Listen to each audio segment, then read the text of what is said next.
Hi అండి. ఈరోజు మా ఇంట్లో వరలక్ష్మి వ్రతము చేసుకొని నేను మా తమ్ముడు వాళ్ళ ఇంటికి వెళ్ళాను. మా తమ్ముడు వాళ్ళు ఇలా అమ్మవారిని పెట్టుకున్నారండి. చాలా బాగా చేసుకున్నారు వరలక్ష్మి వ్రతము. అంతా మా అమ్మ, నేను, మా చెల్లెలు, మా తమ్ముడి చిన్న తమ్ముడు భార్య అందరూ వెళ్ళాము.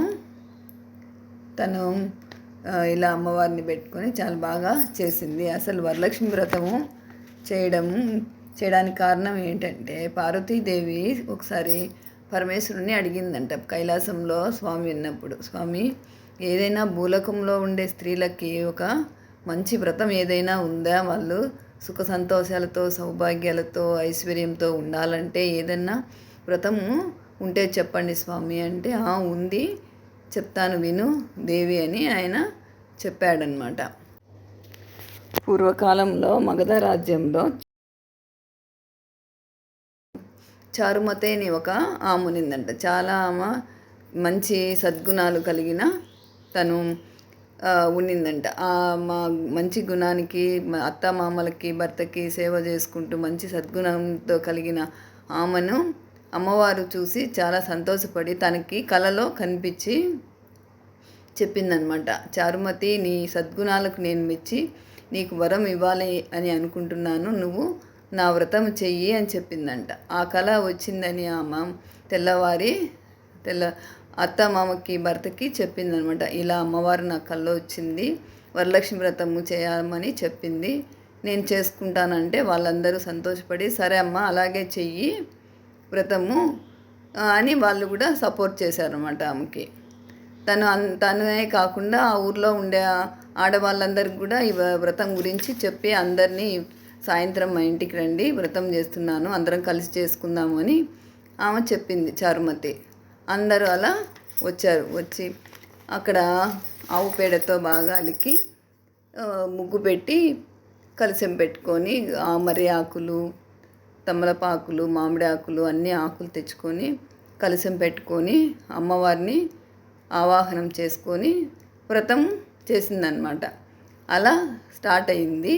కాబట్టి భూలోకంలో ఉండే వాళ్ళందరూ ఈ విధంగానే వ్రతం చేసుకోవాలి. చేసుకుంటే అందరికీ సుఖ సంతోషాలు, సౌభాగ్యము, అష్టైశ్వర్యాలు కలుగుతాయి.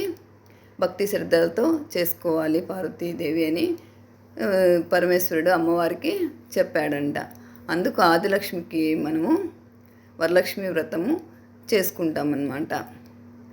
ఇలా మేము కూడా మా తమ్ముడు భార్య వాళ్ళ ఇంట్లో, మా తమ్ముడు భార్య వాళ్ళ ఇంట్లో నేను బాగా చేసుకున్నామండి వ్రతము. ఇలా వాళ్ళ పూజ గదండి ఇది. ఇంకా చాలా వ్రత కథ చాలా ఉందండి. నేనేదో కొంచెం చెప్పాను, చాలా ఉంది. మా తమ్ముడు వాళ్ళ పూజ గదండి.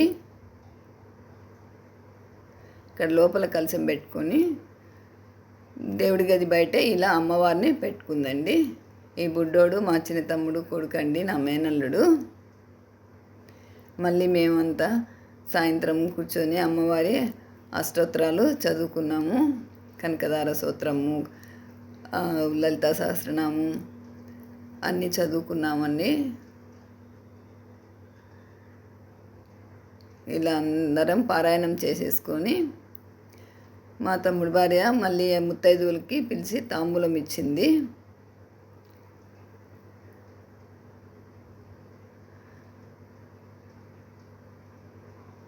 9 రకాలు ప్రసాదాలు చేసిందండి అమ్మవారికి. పండ్లు 5 రకాల పండ్లు పెట్టింది. చాలా బాగా చేసిందండి మా తమ్ముడు భార్య. మేమందరం కలిసి ఇలా అమ్మవారి స్తోత్రాలు చదువుకున్నామండి. పూజ చేసుకొని తర్వాత మాకు కూడా తాంబూలము ఇచ్చింది. ఇలా మా మేనగోడళ్ళు, మా పెద్ద తమ్ముని భార్య, చిన్న తమ్ముని భార్య, అమ్మ, మా చెల్లెలు, నేను, మా చిన్న బుడ్డోడు, ముత్తైదువులు అందరం కలిసి చేసుకున్నామండి పండగ. ఇలా కాళ్ళకు నమస్కారం చేసుకుంటుంది మా చిన్న తమ్ముని భార్య. తమ్ముడి వాళ్ళకి అందరికీ పసుపు కుంకుమ ఇచ్చి తాంబూలము ఇస్తుందండి మా కోడలు. ఇలా నా దగ్గర దీవెనలు తీసుకుంది మా చిన్న అమ్మాయి, మా చిన్న కోడలు. Thank you. ఈ వీడియో గిన మీకు నచ్చితే సబ్స్క్రైబ్, లైక్, షేర్ అండి. Thanks for watching.